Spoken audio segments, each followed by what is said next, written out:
اپنوں کے ضمیر جھنجھوڑنے کی یہ کاوش قابل تحسین ہے۔ تو اللہ کی بندیوں کو اللہ کے گھروں میں آنے سے نہ روکو، یہ حکم محمد الرسول اللہ صلی اللہ علیہ وسلم نے دیا۔ اللہ تمہیں ہدایت دے اور تمہیں توفیق دے کہ تم احادیث رسول سے تعلق جوڑو۔ بابوں کی حضرتوں کی ملفوظات تو ساری رٹ لی آپ نے۔ ہر لمحہ قرآن اور سنت کا ترجمان، فضیلت الشیخ توصیف الرحمن۔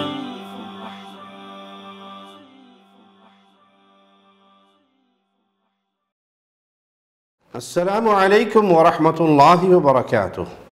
ان الحمد للہ نحمده ونستعینه ونستغفره ونعوذ باللہ من شرور انفسنا ومن سیئات اعمالنا من يهده الله فلا مضل له ومن يضلل فلا هادي له اشهد ان لا اله الا الله وحده لا شريك له واشهد ان محمدا عبدہ ورسولہ اما بعد۔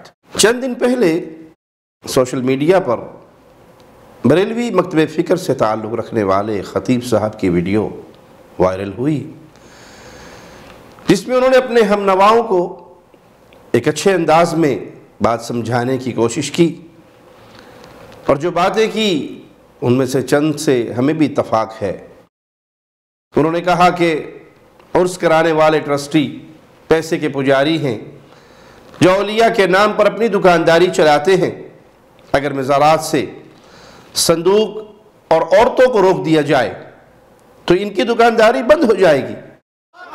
تمہارے عرسوں کی تقریب میں مردوں سے زیادہ عورتیں ہوتی ہیں، اور یہ عرس کرانے والے جاہل، یہ کمیٹی والے، یہ ٹرسٹی لوگ، پوری دنیا کی بات کر رہا ہوں، کوئی اپنے اوپر نہ لے جائے۔ میرا کام ہے آئینہ دکھانا، اگر کسی کو برا لگے تو سامنے سے ہٹ جائے، آئینہ دکھایا جائے گا۔ ٹرسٹی کہتے ہیں جناب اگر عورتوں کو ہٹا دیا جائے انکم کم ہو جائے گی۔ میں کہتا ہوں میری قوم، ان جاہلوں کو زیارتوں پر تم نے بٹھایا ہے، انہیں کسی ولی سے محبت نہیں، یہ پیسے کے پجاری ہیں، اسی کی رکھوالی میں بیٹھے ہیں۔ میں چیلنج کرتا ہوں مزاروں سے صندوقڑی ہٹا دو، ان میں سے ایک بھی نظر نہیں آئے گا۔ اصلاح کی غرض سے اپنوں کے ضمیر جھنجھوڑنے کی یہ کاوش قابل تحسین ہے۔ ہم باقی ان کے ہم نوا خطباء سے بھی یہ امید رکھتے ہیں کہ وہ اپنے ماننے والوں کو ان خرابیوں اور برائیوں سے روکے، اس مزار پرستی سے روکے جو اسلام کے اندر حرام ہے۔ قبروں پہ سجدے، قبروں کا طواف، قبروں کے لیے ذبح، قبروں کے لیے نظر نیاز، ان مردوں کے نام کو دہائیاں دینا، ان کو پکارنا، یہ چیزیں اسلام میں حرام عمل ہیں۔ یہ اعمال اسلام میں منع ہیں، اسلام نے ان کی اجازت نہیں دی۔ لیکن اس خطیب صاحب نے ایک بات کہی،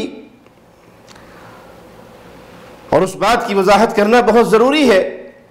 انہوں نے کہا کہ اسلام نے تو عورتوں کو مسجدوں میں آنے سے منع کر دیا تاکہ ان کی عزتیں محفوظ رہیں، اور تم نے پیروں کے قدموں اور چوکٹوں پہ ان کو گرا دیا۔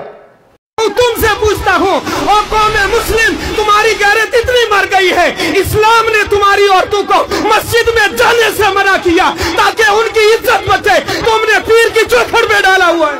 تو اس مولوی صاحب کی یہ بات قطعاً غلط ہے کہ اسلام نے عورت کو مسجد میں آنے سے منع کیا، کیونکہ رسول اللہ صلی اللہ علیہ وسلم کے مبارک دور میں اور صحابہ تابعین کے دور میں عورتیں مسجد میں آیا کرتی تھی۔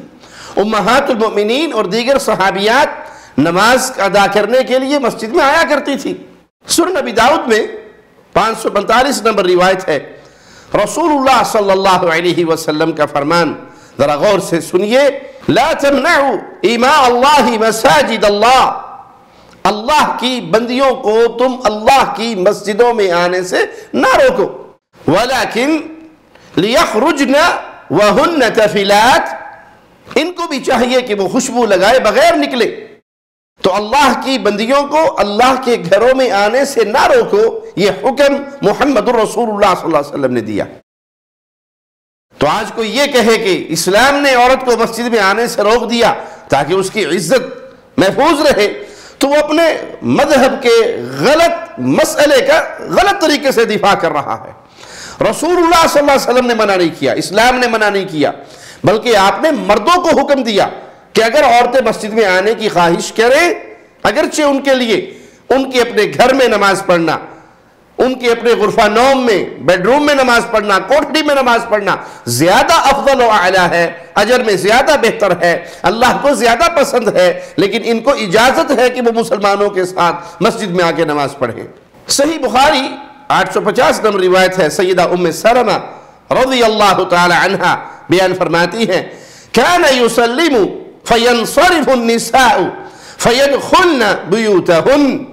رسول اللہ صلی اللہ علیہ وسلم جب نماز پڑھ کر سلام پھیر دیتے تو خواتین گھروں کی طرف چلی جاتی، وہ آپ کے ساتھ نماز پڑھتی، آپ کے سلام پھیرنے کے بعد وہ اپنے گھروں کی طرف روانہ ہو جاتی۔ تو صحابیات امہات المؤمنین خود رسول اللہ صلی اللہ علیہ وسلم کی اقتداء میں مسجد میں آ کر نماز ادا کرتی۔ اس مولوی صاحب نے جو یہ کہا کہ عورتوں کی عزت محفوظ رہے، بھائی اگر عورتوں کو مسجد میں آنے کی اجازت دینا غیرت کے منافی ہوتا تو کائنات کے سب سے غیور انسان محمد الرسول اللہ صلی اللہ علیہ وسلم منع کر دیتے۔ ہاں آپ نے یہ ضرور کہا کہ میرا جی چاہتا ہے کہ یہ دروازہ مسجد کا عورتوں کے لیے خاص کر دیا جائے۔ ابن عمر رضی اللہ عنہما کے غلام کہتے ہیں، میں نے اس حکم کے بعد ابن عمر کو زندگی بھر کبھی اس دروازے سے داخل ہوتے ہوئے نہیں دیکھا۔ آپ نے یہ تو کہا کہ یہ دروازہ خاص کر دیا جائے، اس خواہش کا اظہار تو کیا، لیکن یہ نہیں کہا کہ آج کے بعد کوئی عورت مسجد میں نہ آئے، تم نمازیں اپنے گھروں میں ادا کرو، مسجد میں آنا منع ہے تمہارے لیے۔ بلکہ مسجد میں عورتیں آتی اور رسول اللہ صلی اللہ علیہ وسلم کے پیچھے نماز ادا کرتی۔ اگر یہ غیرت کے منافی ہوتا تو کائنات میں سب سے بڑی غیرت والے، سب سے زیادہ غیرت والے محمد الرسول اللہ صلی اللہ علیہ وسلم تھے۔ آپ اس مسئلے کو بند کر دیتے اور عورتوں کو مسجد میں آنے سے روک دیتے۔ یہ تمہارے اپنے ذہنوں کی بنائی بھی باتیں ہیں، تمہاری اپنی سوچ و فکر ہے، یا تمہارے مذہب کا غلط مسئلہ ہے جس کو تم نے غیرت کے نام کی آڑ میں یہ کہنا شروع کر دیا کہ مسجدوں کے اندر عورتوں کو نہ لایا جائے۔ وہ حیدرآبادی نقشبندی صاحب کہتے ہیں کہ عید کے دن میں عید کی نماز پڑھانے جا رہا تو ایک نوجوان چھوکرے کو دیکھا موٹر سائیکل پہ اپنی بیوی کو بٹھا کے جا رہا، میں سمجھا کوئی ایمرجنسی ہو گئی۔ میاں کہاں جا رہے؟ کہا جی میں تو نماز پڑھنے جا رہا عید کی۔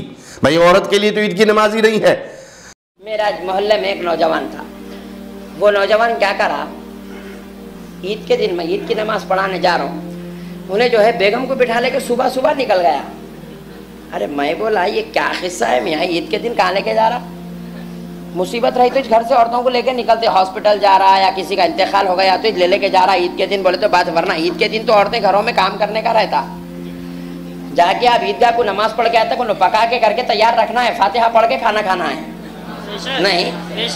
اب انہیں وہ پکانا کرنا، شیرخرما اور خرما سب بھول گیا، وہ کاجو چیرونجی تلنا، وہ بریانی وریانی سب لائٹ لے لیا، بیگم کو بٹھا لے کے نکلا، میں ہارن مار کے روکا، ٹھہر نہیں پوچھیں گے کون مر گئے، کس کا انتقال ہو گیا، کس کو بیماری لگ گئی، پوچھیں گے بلکہ رکایا، کہاں جا رہا ہے میاں؟ بولے وہ عید کی نماز پڑھنے جا رہا۔ ہاں میں بولا یہ کون سی نماز ہے بھائی، بیگم کو لے کے جا رہا، کوئی نیا نبی تو نہیں آیا تیرے واسطے؟ خدا کی قسم ہمارے مذہب میں 1400 سال سے عورت کبھی نماز پڑھنے عیدگاہ کو بولا تو لے کے نکلا تو کوئی نیا دن تو نہیں نکال لیا؟ بولے نہیں مولانا حدیث میں ہے اما۔ میں بولا 1400 سال سے حدیث ہما کو نہیں ملی، تیرے کو کہاں سے ملی رے بھائی؟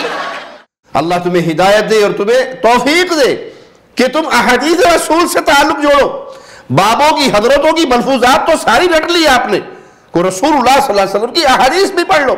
اللہ کے نبی صلی اللہ علیہ وسلم نے تو یہاں تک تاکید کی کہ جن عورتوں نے نماز نہیں پڑھنی، حیض کی حالت میں ہیں، وہ بھی عید کے دن نکلے اور وہ مسلمان نمازی عورتوں سے دور رہے لیکن دعا کے اندر شریک ہو جائیں۔ نماز نہ پڑھنے والے ایام میں ہیں تو وہ نماز تو نہیں پڑھیں گی لیکن مسلمانوں کی دعا میں تو شریک ہوں گی۔ بلکہ یہاں تک کہا کہ اگر کسی کے پاس اوڑھنی نہیں، اپنی پڑوسن سے ادھار لے لے۔ آپ نے اتنی تلقین کی عورت کو عیدگاہ میں آنے کی، اور تم لوگوں کو یہ شوق کراتے ہو کہ نہیں یہ عید کی نماز پڑھنے کے لیے جانے والے بالکل غیرت کے منافی عمل کر رہے ہیں، اسلام کے خلاف عمل کر رہے ہیں۔ ہاں، عورت کے لیے آداب بیان ہوئے ہیں کہ وہ باپردہ ہو کر جائے، خوشبو لگائے بغیر جائے، زیور پہنے بغیر، پاؤں کی چھنکار کے بغیر، پاؤں کا کوئی زیور ایسا نہ ہو جس کی آواز نامحرم تک پہنچے، تو وہ زیب و زینت اختیار کیے بغیر عام حالت میں گھریلو لباس میں وہ مسجد میں جائیں اور نمازیں ادا کریں۔ صحیح بخاری 747 نمبر روایت ہے، سیدہ کائنات عائشہ صدیقہ سلام اللہ علیہا رضی اللہ تعالی عنہ فرماتی ہے، ان کان رسول اللہ صلی اللہ علیہ وسلم لیصلی الصبح فینصرف النساء متلفعات بمروطہن ما يعرفن من الغلس۔ بے شک رسول اللہ صلی اللہ علیہ وسلم فجر کی نماز پڑھاتے تو خواتین نماز ادا کرنے کے بعد چادروں میں لپٹی ہوئی واپس چلی جاتی اور اندھیرے کی وجہ سے پہچانی نہیں جاتی تھی۔ صحابیات کی کیفیت مومنوں کی بڑا بیان فرما رہی ہیں کہ وہ مسجد میں آتی اور مسجد سے جب جاتی تو ان کی کیفیت کیا ہوتی۔ ان کان رسول اللہ صلی اللہ علیہ وسلم لیصلی الصبح فینصرف النساء، اللہ کے نبی صلی اللہ علیہ وسلم فجر کی نماز پڑھاتے تو خواتین نماز ادا کرنے کے بعد اپنے گھروں کی طرف لوٹتی اور ان کی حالت کیا ہوتی کہ وہ چادروں میں لپٹی ہوئی واپس چلی جاتی اور اندھیروں کی وجہ سے کوئی انہیں پہچان نہ سکتا، کون کس کی بیوی ہے، کون کس کی بیٹی ہے، کون کس کی بہن ہے۔ وہ اندھیرے کی وجہ سے نماز اندھیرے میں ختم ہوتی اور وہ چادروں میں لپٹی ہوئی اپنے گھروں کو چلی جاتی، کوئی انہیں پہچان نہ سکتا۔ اس حدیث سے بھی واضح ہوا کہ شرعی حدود میں رہتے ہوئے پردے کا اہتمام کر کے عورتیں اگر مسجد میں آ کے نماز ادا کریں تو شرعاً اسلام نے انہیں اجازت دی ہے۔ جس چیز کی اسلام نے اجازت دی کوئی مولوی صاحب اس کو اس حق سے محروم نہیں کر سکتے۔ شرعی دلائل واضح ہونے کے بعد پھر بھی اگر کوئی اس مسئلے پر اعتراض کرتا ہے تو اس شخص سے صحابہ کرام ناراضگی کا اظہار کیا کرتے تھے۔ صحابی رسول سیدنا عبداللہ ابن عمر رضی اللہ عنہ، ان سے روایت ہے، انہوں نے رسول اللہ صلی اللہ علیہ وسلم کی حدیث بیان کی، اذنوا للنساء باللیل الى المساجد، اپنی عورتوں کو رات کے وقت مسجدوں میں جانے کی اجازت دو۔ تو ان کے بیٹے نے اعتراض کیا اور بیٹے نے اس مسئلے پر انہیں کہا کہ وہ تو اس کو گناہ کے لیے بہانہ بنا لے گی۔ بیٹے کا یہ سوال سن کر صحابی رسول ابن عمر رضی اللہ عنہما شدید غصے میں آگے اور آپ نے کیا کیا، حدیث کے ذرا الفاظ سنیے، فَضَرَبَ فِي صَدْرِهِ، ان کے سینے پر تھپڑ مارا، غصے کا اظہار کرتے ہوئے ان کے سینے پر تھپڑ مارا اور فرمایا احدثک عن رسول اللہ صلی اللہ علیہ وسلم وتقول لا، میں تجھے رسول اللہ صلی اللہ علیہ وسلم کا فرمان سنا رہا ہوں اور تو کہتا ہے نہیں، یعنی اس حدیث کا انکار کرتا ہے۔ صحیح مسلم 442 نمبر روایت کے اندر یہ پوری تفصیل موجود ہے۔ اور اس حدیث سے ایک اور بات واضح ہوئی، ایک تو عورتوں کو مسجد میں جانے کی اجازت کا مسئلہ واضح ہوا اور دوسری بات یہ واضح ہوئی کہ مومن کے لیے جائز نہیں کہ حدیث رسول سننے کے بعد پھر اس کو ماننے کے لیے وہ کوئی حیلہ اور بہانہ بنائے، کوئی اعتراض پیدا کرے، مومن کے لیے جائز نہیں۔ اگر کوئی ایسا کرتا تو صحابہ اس سے ناراض ہوتے۔ فَضَرَبَ فِي صَدْرِهِ، اس کے اپنے بیٹے کے سینے میں مکہ مارا، تھپڑ مارا، ہاتھ مارا، جو مرضی ترجمہ کر لیجئے، بیٹے کے سینے میں مارا۔ یہ ناراضگی کا اظہار ہے، یہ غصے کا اظہار ہے، کیونکہ حدیث رسول سننے کے بعد سر جھکانے کا حکم ہے، گردن اکڑانے کا حکم نہیں ہے۔ اللہ سے دعا ہے اللہ ہمیں اپنے انداز، اپنے فکر، اپنی سوچ پر نظر ثانی کی توفیق عطا فرمائے۔ اگر بزرگوں نے کوئی ایسی بات لکھ بھی دی جو حدیث رسول کے خلاف ہے تو محبت حدیث رسول کی ہونی چاہیے، لوگوں کے اقوال کی نہیں، کہ چونکہ ہمارے حضرت نے یہ لکھا ہے تو ہم نے تو ہر حال میں اس کا دفاع کرنا ہے بھلے حدیث کا انکار ہوتا رہے۔ یہ مومن کی شان نہیں ہے۔ مومن یہ کہتا ہے اگر کسی بزرگ سے غلطی ہو بھی گئی، ہو سکتا ہے انہوں نے توبہ کر لی ہو، وفات سے پہلے رجوع کر لیا ہو، اللہ سے معافی مانگ لی ہو اور ان کا معاملہ اللہ کے ساتھ صاف ہو گیا ہو، اور ہم اس مکھی پہ مکھی کیوں مارے، ہم اس غلطی پہ غلطی کیوں کریں، ان کے قول کا غلط دفاع کیوں کریں؟ کیونکہ معصوم عن الخطا صرف محمد الرسول اللہ صلی اللہ علیہ وسلم ہے۔ اقول قولی هذا واستغفر اللہ لی ولکم ولسائر المسلمین۔ ہر لمحہ قرآن اور سنت کا ترجمان، فضیلت الشیخ توصیف الرحمان۔